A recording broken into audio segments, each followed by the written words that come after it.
The Cop and the Anthem, Part 3. In the first two parts, we have seen that our central figure Soapy tries to enter the prison somehow. For that, he does all those things by means of which he can reach up to the prison, but no policeman arrests him. In his first attempt, he wants to enter a rich cafe, but he is thrown out. In the second attempt, he smashes one glass window, still the policeman doesn't arrest him. In the third attempt, he enters a modest hotel, consumes food and doesn't pay. He is thrown outside, but still he is not arrested. In the fourth attempt, he just goes before the policeman and howls and does all those things which we call as misbehavior, disorderly conduct. Still he is not arrested. In the final attempt, he tries to steal the silk umbrella. Even after this theft, he is not arrested, and the reason is the umbrella itself has been stolen by that umbrella owner. So helpless, nervous, Soapy turns towards eastwards, the road which is damaged by constant improvements. Now continue onwards. At length, Soapy reached one of the avenues to the east where the glitter and turmoil was but faint. ज्या रस्त्याने तो चालत गेला त्या रस्त्यावरती वर्दळ नव्हती, traffic नव्हतं, लाईट्स खूप जास्ती नव्हते. सिटीमधलं जे ग्लिटर आहे, जो शाईन आहे, ह्या रोडवरती नव्हता. टर्मॉईल, गोंधळ नव्हता गाड्यांचा. It was there but faint, फार कमी. He dragged himself towards Madison Square, for the homing instinct survives even when the home is a park bench. So he dragged himself. Unwillingly, he started walking towards the Madison Square. This Madison Square was the place where he used to stay at night, where on the bench. It was the bench in the park. तेच त्याचं घर होतं. आता पार्कमधला bench हे जरी कुणाचं वास्तव्याचं ठिकाण असेल, स्टील एक होमिंग इन्स्टिंक्ट ज्याला म्हणतात, होम कमिंग ज्याला म्हणतात, होम सिकनेस ज्याला म्हणतात, है ना, घरी जायची खूप ओढ निर्माण होते, है ना. आपण बाहेर राहिलो की सायंकाळच्या वेळेला आपण घरी पोचण्याची ओढ आपल्यात निर्माण होतेच. This is called as homing instinct. मग तो पार्कमधला बेंच का असे ना, रोजची आपली निजण्याची जागा, है ना, तरीही त्याला ती आपलीशी वाटत होती, त्याच्या घरासारखी वाटत होती. So he dragged himself towards that Madison Square where there was his park bench. But on an unusual quiet corner Soapy came to a standstill. चालता चालता there was a quiet corner. Quiet, QUIET, शांत, peaceful corner. When he reached there, जेव्हा तो तिथे पोचला, Soapy came to a standstill. एकदम स्तब्ध उभा राहिला. स्टँड स्टील, स्तब्ध उभा राहिला. Here was an old church, Quint and rambling and gabled. हे डिस्क्रिप्शन आहे त्या चर्चचं. कसं होतं? ओल्ड चर्च होतं, थोडं क्वेंट होतं, म्हणजे अनयुज्युअल होतं, थोडं स्ट्रेंज होतं, ओल्ड फॅशन्ड होतं. क्वेंट अँड रॅम्बलिंग, असं त्या जमिनीवरती अनइव्हनली पसरलेलं होतं, म्हणजे ते काय असं बिलकुल करेक्ट डायमेन्शन्समध्ये नाही, तर ते थोडं अनइव्हन इकडे तिकडे थोडं पसरलेलं होतं. It was spread unevenly, that is rambling. And gabled ती एक स्टाईलच असते. बहुधा चर्च गेबल्ड असतात, म्हणजे हे असे तिरपे बांधलेले असतात वर असे निमुळत्या आकाराचे. This is gabled. So this kind of church was there. It was old church, quaint and rambling and gabled. Through one violet-stained window, a soft light glowed, where no doubt the organist loitered over the keys, making sure of his mastery of the coming Sabbath anthem. Through one violet-stained window, है ना, त्या violet काचांमुळे आतून येणारा जो प्रकाश होता, light होता, तो पण व्हायोलेट. सो तिथून असा व्हायोलेट कलरचा असा लाईट बाहेर येत होता. व्हायोलेट स्टेंड विंडोमधून सॉफ्ट लाईट बाहेर होता. वेअर नो डाऊट, आणि आत no doubt the organist loitered over the keys. तिथला जो ऑर्गन वाजवणारा ऑर्गॅनिस्ट, पियानो वाजवणारा organist, he loitered over the keys. Loitered, move the fingers slowly and with complete mastery. That is loitering, slowly movement. He loitered his fingers. He moved his fingers slowly over the keys of the piano, making sure of his mastery of the coming Sabbath anthem. जो समोर येणारा साबथ day होता, त्या दिवशी जे anthem वाजणार होतं, Sabbath day. You can even call it Sunday. This is the rest day according to Jews and Christians. On this day, the God took rest after his work of 6 days.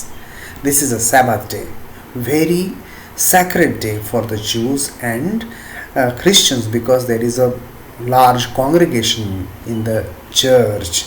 The prayers, hymns, they are sung. Okay, so हे सगळं होतं. खूप लोक तिथे जमतात, त्यांच्या prayers तिथे म्हटल्या जातात, है ना, सॅबाथ डेला. ठीक आहे.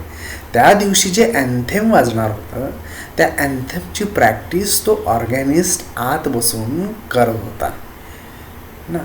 For there drifted out to Soapy's ears sweet music that caught and held him transfixed against the convolution of the iron fence. For there drifted out, इथे सोपीच्या कानामध्ये हे सगळे स्वीट म्युझिक मस्त घुसत होतं. That caught him and held him transfixed. आणि ह्या स्वरांमुळे तो ट्रान्सफिक्स झाला, बिलकुल स्तब्ध उभा राहिला. त्याचं मन आणि सुरांची ट्यून ही मॅच झाली, त्यांची वेव्हलेंथ. एकदम शांत सूर ऐकत बसला तो तिथे. And he stood against the convolution of the iron fence. चर्चच्या बाहेर फेन्सिंगसाठी तिथे कन्व्होल्युशन्स लावले होते, वेटोळे. Okay, they are the coils, है ना. ते कॉइल्सच्या तिथे तो शांतपणे उभा राहिला, इतकं सुंदर म्युझिक ऐकत.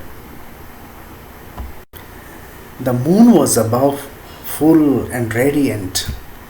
Vehicles and pedestrians were few. Sparrows twittered sleepily in the eaves. For a little while, तिथे or लिहिलेलं आहे, तिथे for पाहिजे. For a little while, the scene might have been a country churchyard. तिथला माहोल, तिथला ॲटमॉस्फिअर इथे सांगायचा प्रयत्न केला. किती शांत ॲटमॉस्फिअर होतं. द मून वॉज अबाव, कसा, फुल अँड रेडियंट, प्रकाशमान असा चंद्रावरती. व्हेकल्स अँड पेडेस्ट्रियन्स वर फ्यू, ना, व्हेकलची संख्या किंवा पेडेस्ट्रियन्स पायी चालणाऱ्यांची संख्या फार कमी. Sparrows twitter sleepily in the eaves. Sparrows आपल्या इव्जमध्ये, नॉर्मली इव्जमध्ये स्पॅरोज घरटं करतात. EAVES, इव्ज. तुम्हाला माहिती आहे हा शब्द, इव्ज.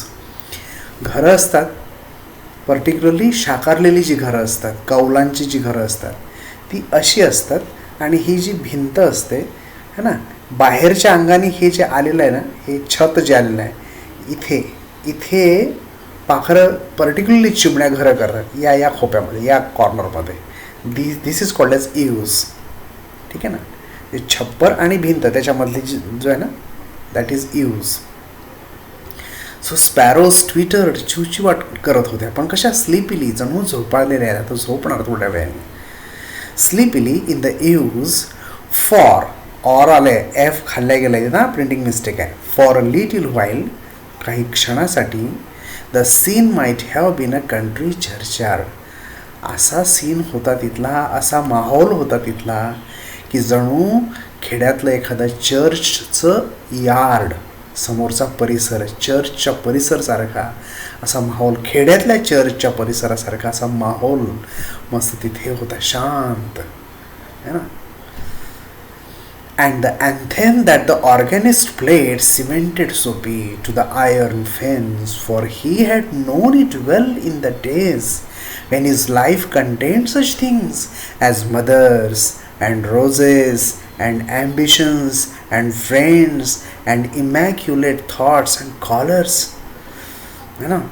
हे जे अँथमचे स्वर त्याच्या कानावरती ऑर्गनिस्ट वाजवत होता ना, ते आपलं ऑर्गन, आणि त्याच्यातून जे मस्त स्वीट स्वर कानावरती पडत होते याच्या सोपीच्या, त्याच्यामुळे तो सिमेंट झाला. म्हणजे काय झाला, एकदम पक्का चिकटल्यासारखा एकदम.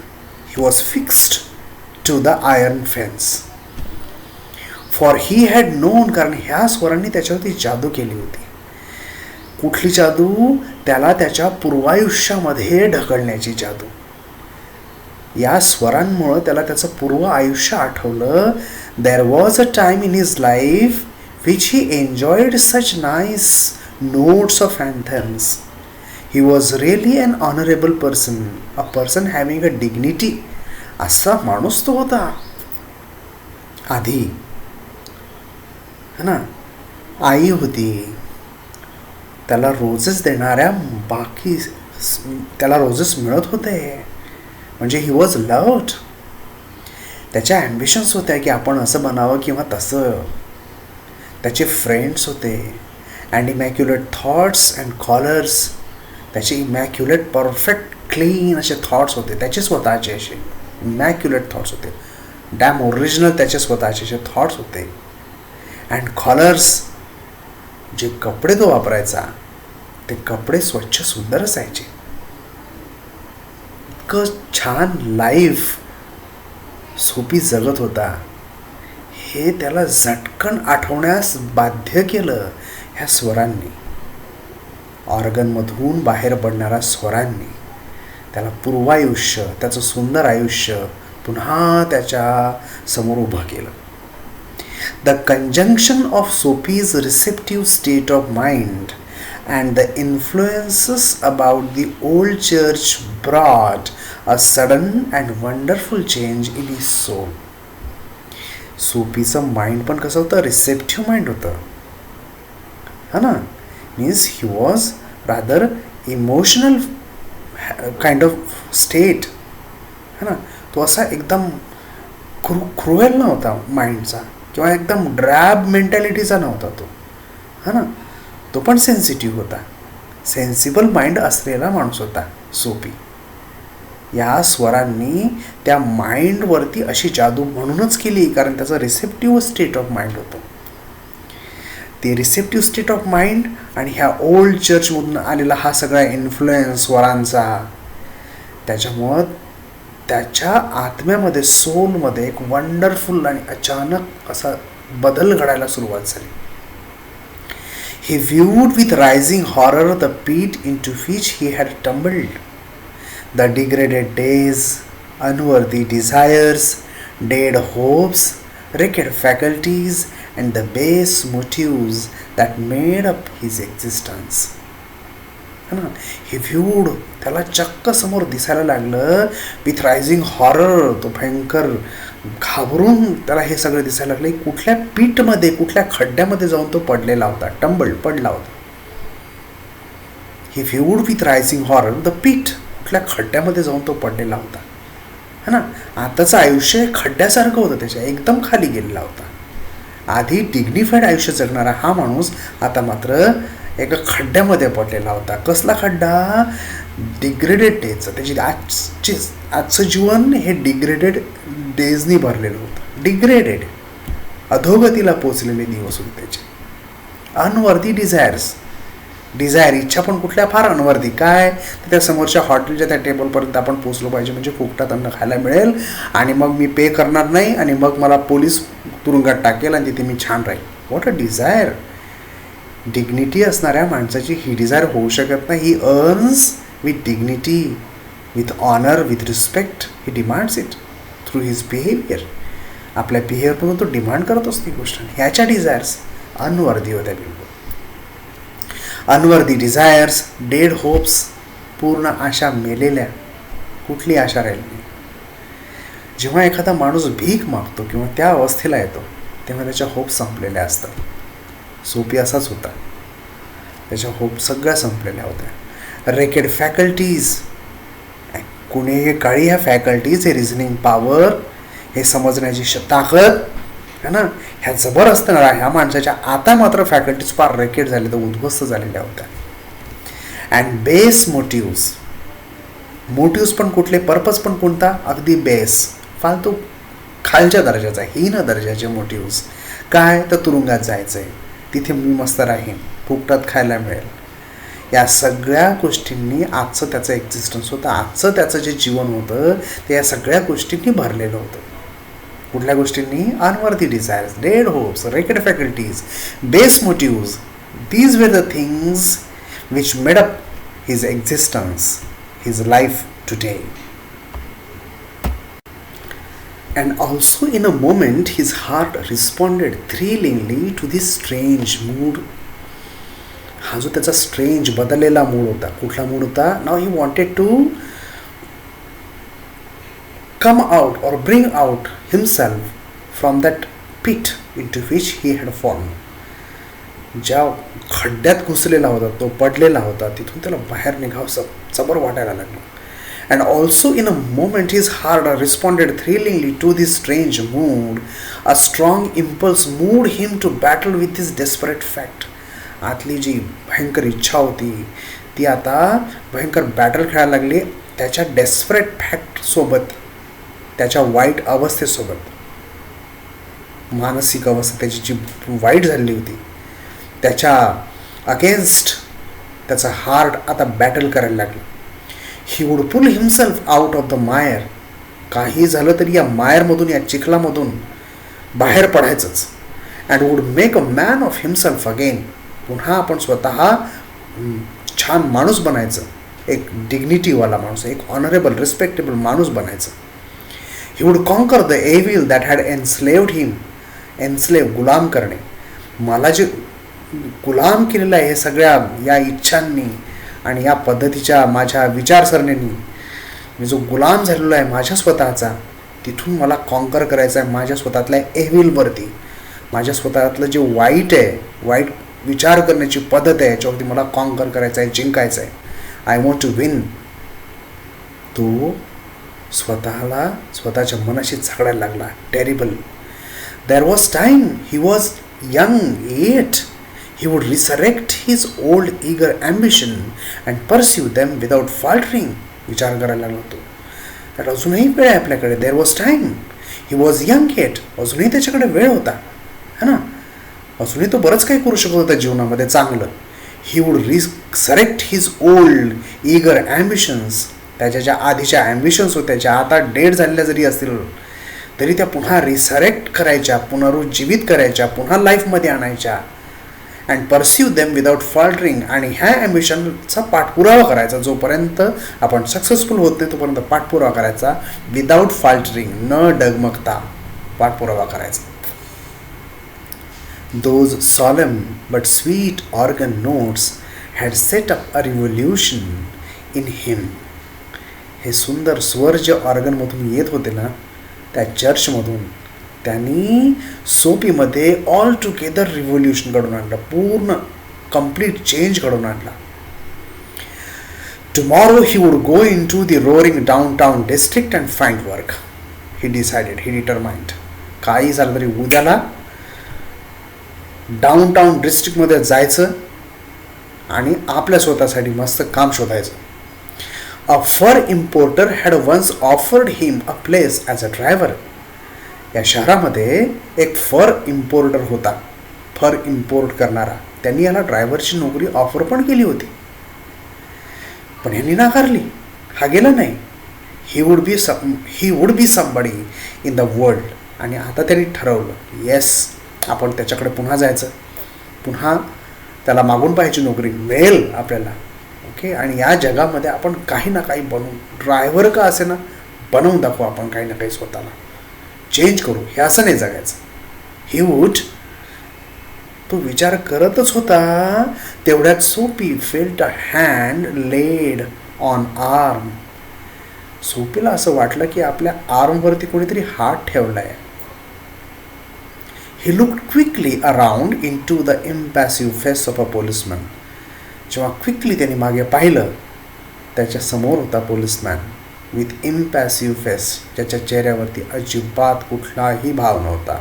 निर्विकार चेहऱ्याने पाहणारा हा पोलिसमॅन त्याला दिसला. What are you doing here, ask the officer. त्या ऑफिसरने विचारलं पोलीस ऑफिसरने, काय करतोयस तू इथे? नथिंग सेड सोपी. सोपी म्हटलं काय करत नाही. Then come along said the policeman. 3 months on the island, said the magistrate in the police court the next morning. Police कोर्टमधल्या मॅजिस्ट्रेटने त्यांना 3 महिन्याची आयलँड म्हणजेच प्रिझन कोठडी ठोठावली दुसऱ्या दिवशी सकाळी. जेव्हा तो गुन्हा करत होता, पहा तुम्ही, जेव्हा वेन सोपी was doing offences after offences, त्याला कुठलाही पोलिसमॅन पकडायला तयार नव्हता.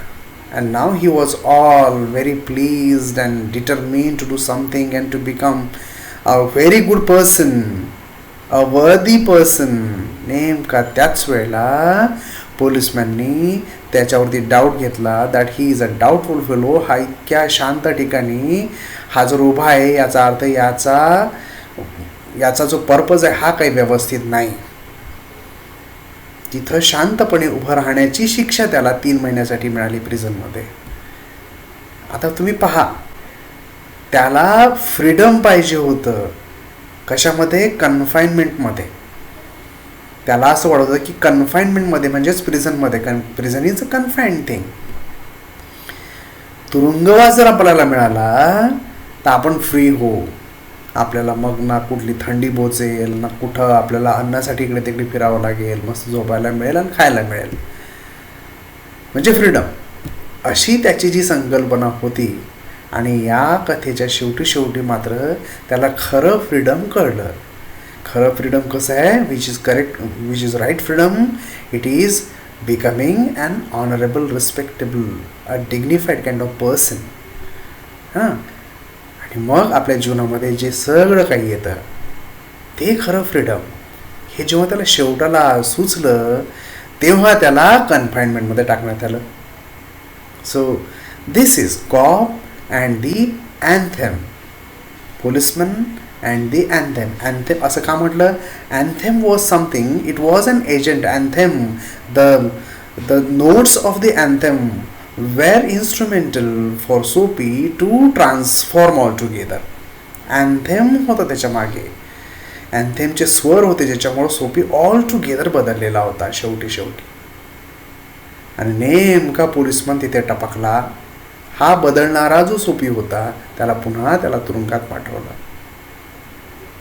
So this is the cop and the anthem. I hope you have got it nicely, right? Okay, so get ready for brainstorming, right? Read once again. Enjoy the story. All the best.